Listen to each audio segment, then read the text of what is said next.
Certificate দেয় university. কি লেখা থাকে? মাহবুবুর রহমান, পিতা অমুক, তার বাড়ি বাংলাদেশে। মদিনা বিশ্ববিদ্যালয় কর্তৃপক্ষ মাহবুবুর রহমানকে আমরা জানি সাধু, নিচে দেখে আমরা যেমন জানি তেমন বললাম, আল্লাহ ভালো জানে মাহবুবুর রহমান কেমন। নিচে লেখা থাকে হাসবা মা আরা, আমি 12 বছর, আমি 8 বছর মাহবুবুর রহমানকে মদিনায় যেমন পেয়েছি আমার ছাত্র, আমি তেমন লিখেছি হাসবা মা আরা, আমি যেমন জানি তেমন লিখছি। ওয়ালা উযাক্কি আলাল্লাহি আহাদা, আমি আল্লাহর উপর সার্টিফিকেট দিতে পারবো না যে মাহবুবুর রহমান ভালো।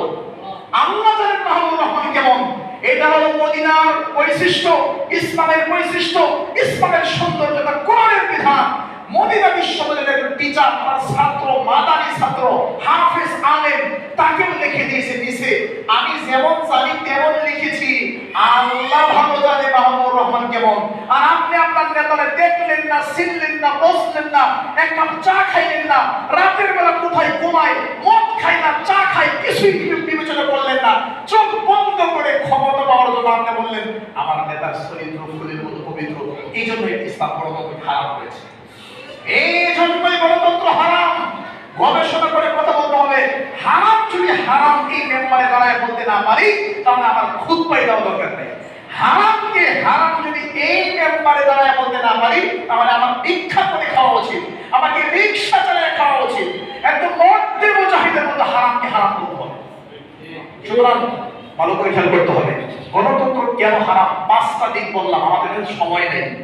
ইকামতের দিন তো যেতেই পারলাম না। ইকামতের দিন আমাদের দেশে যারা ইকামতের দিনের স্লোগান দিচ্ছে, কালকে মাহফিলে যখন স্টেজে উঠতেছিলাম, একটা বিরাট বড় প্রায় 1 কোটি টাকার একটা গাড়ি আমার পিছনে, বারবার ডাক্তার থামলাম, আমাকে বললো যে আপনার আগে আমি 2 মিনিট কথা বলবো। বলছে আপনি কে?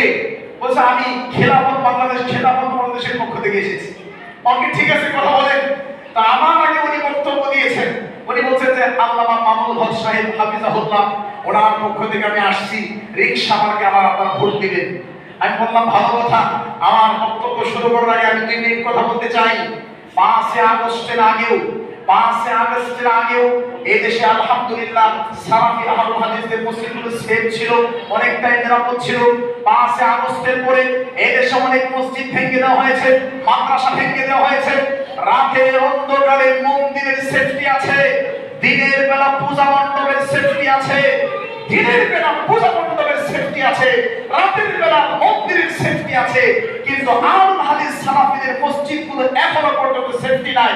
আপনি যে খেলাফত মজলিসের পক্ষ থেকে এসে গণতান্ত্রিক পদ্ধতিতে যে